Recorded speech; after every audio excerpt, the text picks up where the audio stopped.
ఈరోజు స్థానికంగా ఉస్నాబాద్లో ఉన్నటువంటి ప్రభుత్వ బాలుర మరియు మహిళా జూనియర్ కళాశాలలో శిథిలావస్థకు చేరుకొని భవనాలు ఎక్కడికక్కడ డ్యామేజ్ అయినటువంటి పరిస్థితి.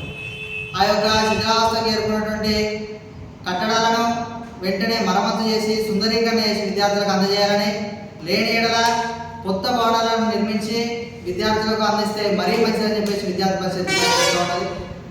ఇంకొక వైపు చూసుకున్నట్టయితే ఈ ఉస్నాబాద్ ప్రాంతంలో ఉన్నటువంటి సంక్షేమ హాస్టళ్ల విషయం కావచ్చు, సంక్షేమ హాస్టళ్ళు అన్నీ కూడా పక్కా భవనాలు లేక కిరాయి భవనాల్లో కొనసాగిస్తున్నటువంటి పరిస్థితి.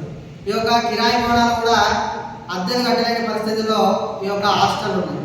కాబట్టి ఈ యొక్క ఉస్నాబాద్ ప్రాంతంలో ఉన్నటువంటి సంక్షేమ హాస్టల్ అన్నింటినీ కూడా పక్కా భవనాలు కేటాయించి వెంటనే నిర్మించి అందులోకి షిఫ్ట్ చేయాలని చెప్పేసి విద్యార్థి పరిషత్ డిమాండ్ చేస్తుంది.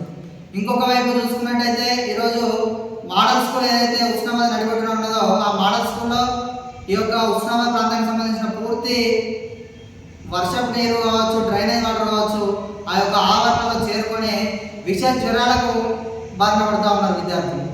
ఈ యొక్క విష జ్వరాలకు బారిన పడకుండా విద్యార్థులను కాపాడాల్సినటువంటి బాధ్యత ఈ యొక్క అధికారులపై ఉంది.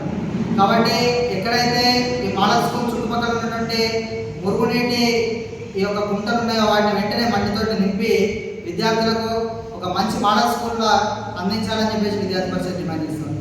ఇంకొక వైపు చూసుకున్నట్టయితే మీరు ఇచ్చినటువంటి హామీల్లో ఒకటైంది ఈ యొక్క అక్కన్నపేట మండలంలో మీరు ఈ యొక్క ప్రభుత్వ జూనియర్ కళాశాలను ఏర్పాటు చేస్తా ఉన్నారు. ఈ యొక్క మాట ఇచ్చి 22 నెలలు గడుస్తూ ఉన్నా కూడా ఈ యొక్క విద్యార్థులకు అక్కన్నపేట మండలంలో జూనియర్ కళాశాల ఊసేలేనటువంటి పరిస్థితి. కాబట్టి అక్కన్నపేట మండలంలో మీరు చెప్పిన మాట ప్రకారము ఈ యొక్క ప్రభుత్వ జూనియర్ కళాశాలను ఏర్పాటు చేయాలని చెప్పేసి విద్యార్థి పరిషత్ డిమాండ్ చేస్తాం. ఇంకొక వైపు మహిళా విద్యార్థులకు రక్షణ కల్పించాలని చెప్పేసి ఏసీపీ గారికి ఏపీ ఆధ్వర్యంలో వినతి పత్రం ఇచ్చినాక కొంత మేరకు ఆ యొక్క ప్రాబ్లం సాల్వ్ అయినట్టు కనబడతా ఉన్నది. కానీ ఈ యొక్క పోలీస్ శాఖ వారు ఇంకా ఇన్వాల్వ్ అయి మహిళల విద్యార్థులను వేధింపులకు గురి కాకుండా కాపాడాల్సినటువంటి బాధ్యత ఉంది.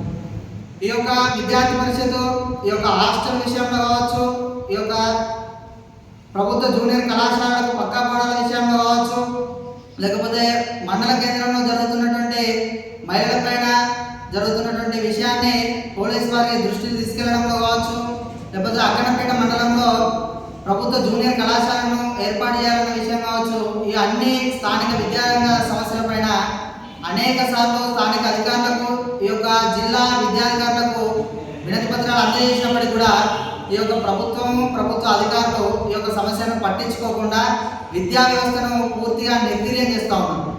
ఈ విద్యార్థి పరిషత్ తరఫున ఒకటే డిమాండ్ చేస్తూ ఉన్నాం, ఈ యొక్క ప్రభుత్వానికి కావచ్చు, ఉన్నతాధికారులకు కావచ్చు.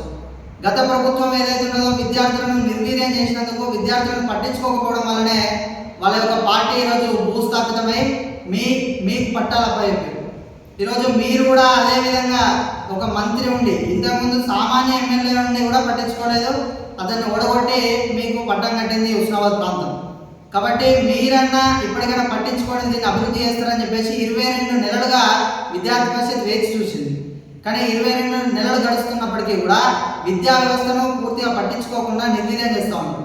ఈ యొక్క జూనియర్ కళాశాల పక్కకే ఉన్నటువంటి ఈ యొక్క మున్సిపల్ ఆఫీస్ను మీరు నిర్మాణం చేసుకున్నారు, సంతోషకరమైన విషయం. ఆ పక్కనే ఉన్నటువంటి ఏసీపీ ఆఫీస్ను మీరు కొత్త భవనాన్ని నిర్మించుకున్నారు, సంతోషకరమే. ఆ పక్కనే ఉన్నటువంటి హాస్పిటల్ను కూడా ఇప్పుడు కూడగొట్టి కొత్తది కట్టడానికి ప్రణాళిక ఏర్పాటు చేస్తున్నారు. ఇవన్నీ కూడా సంతోషకరమైన విషయాలే. కానీ ఇవన్నీ చేసినప్పుడు మీకు విద్యార్థుల సమస్యలు ఎందుకు కనబడుతుంది అని చెప్పేసి విద్యార్థి పరిషత్ అడుగుతాను.